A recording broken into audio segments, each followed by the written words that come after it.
तो पेंशन और के बाहर आता है क्योंकि अक्सर इसमें बोलता है इनको चूतिया बना रहा है। जो भी गवर्नमेंट जो आता है, पहले जो कांग्रेस बनाया हुआ, अभी बीजेपी है, तो दोनों गवर्नमेंट से हमने बात किया था हमारा बारे में जो भी कुछ ना कुछ जो हमारे लिए जो पेंशन के लिए, जो हमारा बच्चों के लिए पढ़ने के लिए, हमारे जो स्कूल का सुविधा के लिए, जॉब सुविधा के लिए हमने बात किया था, तो मंजूर नहीं कर रहा है इसको। इतना जो प्रॉब्लम हुआ था वो जो ऑफिसर्स लोग उन लोग अलग कर दिया था, क्योंकि ओवर जो सिपाही से लेके हवलदार तक और जैसे रैंक से जो नायसवार से लेके सूबेदार तक जो इन लोगों है ना अलग अलग कर दिया। उसको मतलब ये है कि ऑफिसर अलग कर दिया, ओवर्स को अलग कर दिया, उसमें पेंशन में बहुत फर्क बना दिया। तो हमारे लिए जो ECH है जो बनाया हुआ है, उसमें हमारा हाथ से जो एक एक महीना जो पेंशन से पैसा लगता है, मगर उतना तक हमारा ECH का काम नहीं चलता है।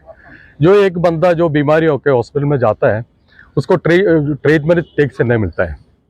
तो 15 साल और 17, 20 साल, 22 साल इतना सर्विस करने के बाद भी हमारे लिए जो वेलफेयर मिलना चाहिए वो नहीं मिल रहा है। इसलिए हमने OROP का जो समर ये इतना दिन से हुआ, अभी भी हम पूरा हमसे कितना हो सकता है उतना दिन से हम समर कर इसमें ये संगठन करूँगा, बात करूँगा। जो हमारे लिए कितना मिलना है वो मिलना चाहिए, वो मिलने के लिए हम कोशिश कर रहे हैं।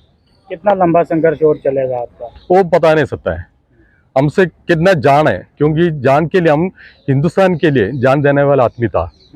हमने 2 बार में भी अटेंड किया था। तो सोचो हमारे लिए जो इतना इंडिया के लिए हमने कर सकता है, तो हमने जो इतना जगह ये भारत के लिए हमने जान देने के लिए आया था, तो उससे और बुढ़ा हो गया करके हमारे लिए जो पेंशन हम छोड़ दिया, तो पेंशन देने के लिए फिर भी गवर्नमेंट ने हमारे लिए कुछ वेलफेयर नहीं कर रहा है। जो जिंदगी में हमने हमारा जो 17 साल 18 साल में हमने भर्ती हुआ था, उस समय से लेकर हम 15 साल से 20 साल तक नौकरी किया या 22 साल तक नौकरी किया। हमारा अच्छी तरह जान, अच्छा वाला जवान जो इंडिया के लिए, भारत के लिए दिया था। फिर उसका बाद जो पेंशन आता है वो टट्टा बुट्टा होके, मतलब जो सियाचिन ग्लेशियर में नौकरी कर रहा है उसको बाहर नौकरी नहीं कर सकता है, क्योंकि इतना उसका बदन में जो प्रॉब्लम रहता है। इतना सर्विस करने के बाद भी हमारे लिए जो मिलने वाला जो पेंशन है वो नहीं दे सकता है।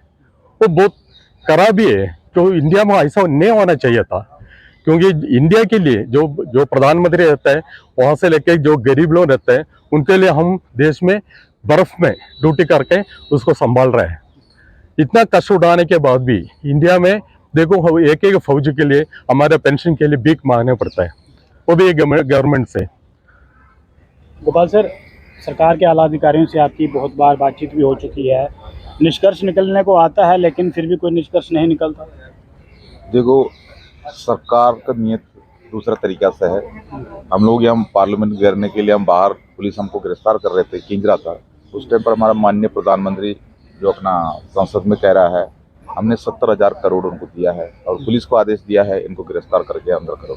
तो यही ड्रामा आपने 20 सितंबर को यहाँ देखा है, जो कि हमको न्याय तो नहीं मिला है। हमने तो पैसा तो नहीं मांग रहा है, हमने तो मांग रहा है जुडिशरी कमेटी, जो हमारा जो 3 जज का जुडिशरी कमेटी चाहिए, वो उसी का मांग करके हमने उनको लेटर दिया है, उनको जवाब नहीं दे रहा है। जो अगर उन्होंने 70,000 करोड़ दिया है तो हम स्वीकार कर रहा हूँ, लेकिन किसको किसको दिया है ये तो जुडिशरी कमेटी के सामने रखे, यही तो हमारा मांग है। क्योंकि ऐसे अफवाह फैला के कोई फायदा नहीं है। OROP का जो हकदार हम जैसे जवान हैं, हमारे लिए उन्होंने क्या दिया वो इसके बारे में हम जानता है, लेकिन जिसके लिए जो अपना हिंदुस्तान के अंदर कोई भी डिपार्टमेंट में कोई भी अधिकारी हो या कर्मचारी हो, अगर 60 वर्ष तक उसने अगर नौकरी करता है तो उनके लिए कोई OROP लागू नहीं है। OROP सिर्फ जैसे जवान को लागू है, इसलिए हो रहा है। हम ईयरली रिटायरमेंट होना पड़ता है। 38 से लेकर 50 की उम्र में हम रिटायरमेंट होता है। 38 की उम्र में 90% लोग निकल के आता है, 10% लोग रहता है 38 से 50 के बीच में। तो ऐसे में हम लोग बेरोजगार होते हैं बाहर आने के बाद। जितना भी जो हमारा सैनिक कल्याण जो बना हुआ है, सैनिक पुनर्वास जो डिपार्टमेंट बना है, इसमें भी हमारा अधिकारी बैठते हैं जो 60 साल का उम्र में रिटायरमेंट होकर आया हुआ अधिकारी को बैठाता है, वो मरने तक उनको नौकरी देता है। जैसे हम यंग एज में आता है, हमें नौकरी नहीं है, हम सिक्योरिटी गार्ड की नौकरी करना पड़ता है, वो भी हमारे साथ में बहुत धोखा है। एक तो मैं आपको बता रहा हूँ, हमें सबसे पहले कर्जदार बना के सरकार हमको बाहर भेजता है। ये रूलिंग ऐसे बनाया हुआ है। जो मान लो 38 की उम्र में मैं पेंशन होकर आ रहा है, 17 साल का नौकरी करके, जो मेरा जो तनख्वाह था वो आधा हो गया। उस आधा जो तनख्वाह मेरे को पेंशन के रूप में दे रहा है, उसी में से इन्होंने आधा 15 साल के लिए बिक्री करा के हमें कंपटीशन के नाम पर दिया जाता है। तो वो ब्याज सहित 15 साल वापस काटता है। तो EMI शुरू हो गया, अपना ब्याज के साथ ले रहा है। तो हमें कर्जदार कौन बनाया? सरकार ने बनाया। जो बाहर आने के फिर उन्होंने हमको देना तो कोई नौकरी वो नहीं मिलता है, उस जगह पर उन्होंने कॉन्ट्रैक्ट में नौकरी तैयार कर दिया, जो हमारे लिए परमानेंट नौकरी नहीं है। वो कॉन्ट्रैक्टर भी जो हमारा अफसर होता है, और हमें अगर 20,000 रुपये तनख्वाह है तो उन्होंने 10,000 उसके खा के ही देंगे। इस 10,000 रुपये हमको हम लेना है तो वो उसको वफादार ही कुत्ता बन के रहना पड़ता है।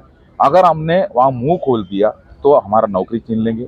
अगर जंतर मंतर में आवाज़ उठाने के लिए अगर कोई बैठेंगे, या बुजुर्ग पुरुष सैनिक बैठता है, आप देख रहे हो 70-80 का, उनको कोई नौकरी उस टाइम पर नहीं मिलता है, तो वो हमारे लिए आवाज़ उठा के यहाँ बैठता है, तो उनका समर्थन देने के लिए हम आ भी नहीं सकता है। अगर आगे हमारा वो सिक्योरिटी गार्ड की नौकरी भी चला जाएगी। ऐसे में हमारे साथ में बहुत चल रहा है। हमारा प्रधानमंत्री जो संसद के अंदर जो बात कर रहे हैं, हमें बहुत दुख है इस चीज़ का। जो चीज़ नहीं दिया हमको, उस चीज़ के बारे में बार बार बोल रहा है। और उन्होंने हमारा आवाज़ उठाने के लिए हमने फेडरेशन ऑफ वेटरन एसोसिएशन यहाँ बनाया था।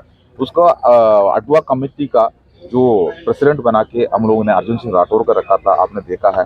बहुत विश्वास किया था हम लोग ने, हमारा टांग खींच रहे थे। सबका सैनिक संघर्ष कमेटी 15-16 साल से लगे है, तभी से इसी संगठन के अंदर कोई अफसरों को रखा ही नहीं था वो। तो ऐसे में अभी हमारा जो फेडरेशन ऑफ वेटरन एसोसिएशन का जो अर्जुन सिंह राठौर को उन्होंने खरीद लिया है मोटा रकम देके, वो भी हमारे साथ में अलग होके अलग से चुनाव कर दिया, रजिस्ट्रेशन किया नहीं है। मतलब 2024 का चेहरा चमकाने में लगे हैं जो अपना सरकार। सर क्या कहना चाहेंगे, एक लास्ट मैसेज प्रधानमंत्री मोदी जी को और बीजेपी सरकार को? सर ऐसे है, हमने इंडिया में 4 एक स्टेट से लेके आया, तो एक स्टेट में मतलब 50 और 60 से संगठन बनाता है, संगठन क्यों ग्रुप बना के कुछ ना कुछ जो हमारा अधिकारियों को उनको खान तक पहुंचने के लिए हमने संगठन बना। अभी हमने ऐसे एक राष्ट्रीय पार्टी बनाया हुआ है, उसको नाम है भारतीय जवान किसान पार्टी। वो अभी इंडिया में 9 स्टेट में फैला हुआ है। केरला से शुरू हुआ था। अभी संगठन के बाद हम जो जितना बात करेगा वो अधिकारी को कान में नहीं बनता है, नहीं सुनते हैं वो लोग। इसलिए राष्ट्रीय पार्टी बन दिया तो और MLA और MP जो भी बनाएगा तो हम सीधा से उससे बात कर सकते हैं। मगर इसमें बीच में ये है, जो आर्मी ऑफिसर्स है, जो नेवी और एयरफोर्स ऑफिसर्स है, उन लोगों को मंजूर नहीं है।